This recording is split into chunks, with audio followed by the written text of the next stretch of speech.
My name's Michael Mann. I'm the general manager of Chick-fil-A Barnett Shoals in Athens, Georgia. I work for Shane Todd. He's our owner operator. And I've been working for Chick-fil-A and for Shane specifically for 10 years. And I'm here talking today with Ashley Brock. My name is Ashley Brock. I work for Tenuity, which is the largest independently held digital marketing firm in the US. So I lead the search strategy and the YouTube strategy. And then if our clients come to us and use us for multiple channels, like the email team or the analytics team, social team, I make sure that across the board that the goals are being met. What's something that you've sort of been learning recently or growing in or even a new area of the business, as your roles have changed, that you would say, hey, this is something that I've been learning? As you move up in an organization, you have more responsibility and you have more of a leadership role. So when you have a bunch of people that work differently and have different levels of prioritization and even communication, just having to figure out how can I work with people that are different than me. Everybody's going to have a different way of communicating. Everybody's going to have a different work ethic, and it's trying to navigate and understand how people tick so that you can work with them and still get success out of them, even if they do things differently than you do. Originally came to work for Chick-fil-A. You were in college, going to the University of Georgia here in Athens.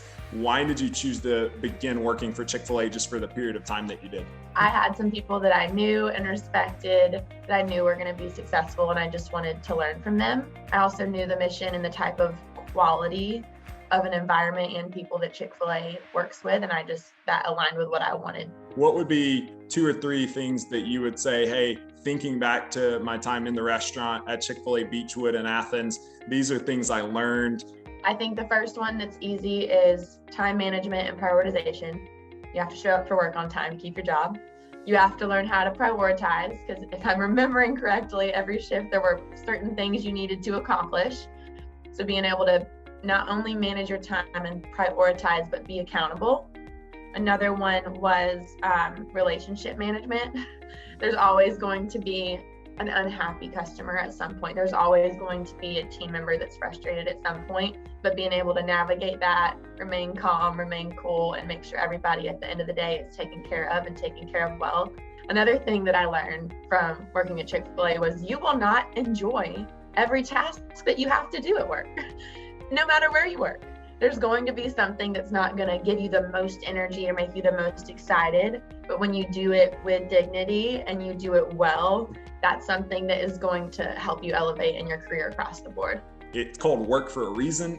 People pay you money to show up and do a job for a reason. At the same time, Pat Lencioni lays out for us that work should not be miserable. It shouldn't be something that you wake up every day and go, oh, I have to go to that place with those people, and I'm looking at the clock and I have so many years left and just working for retirement or working for the weekend. I would love to hear from you, anything maybe that you would have in terms of perspective or advice for folks who are sort of up and coming in their careers or in their lives. Maybe they're in college, maybe they know what they want to be when they grow up. Maybe they have no clue, which was my experience. Graduated from Georgia and was like, okay, so now I do what? I think it's not just important to make a list of what people think you're good at, what you think you're good at, what you enjoy and what you don't. Like, I think that's important to make a list, but I think the best part about that would be taking that list and asking yourself why. Because if you ask yourself, why does creating a checklist or organizing pieces or developing something make me so excited? Oh, am I good at organization and planning? Is that something I can leverage in this role? The second thing I would say, just as an open-ended thought, is to not devalue an entry-level role. Everybody wants to be here immediately, but you have to have that foundation, and even just someone looking at your resume and saying, wow, she worked 1.5 years at Chick-fil-A. Here's what she was able to learn from this. This just shows, even if anything, commitment, that you could commit to something for 1.5 years and stay consistent. There has to be something of value motivating you, or you're going to burn out, you're going to run out of steam, or maybe worse yet, you're going to show up and just kind of sort of be on cruise control for your career, or maybe even scarier for your entire life, right? I think that the core message was that we learned to be proactive versus being reactive. We didn't wait to see the mom holding two kids, one in each arm, trying to open the door. We saw, like, when she was trying to get in, we saw her ahead of time. You learned, and in your brain it triggered to be what can I do ahead of the need? That's so well said. You get back out what you put in, right? And so you care for customers, they then will reciprocate to your business. You care for your boss or your employer or even your brand, right? And seeing it grow and succeed.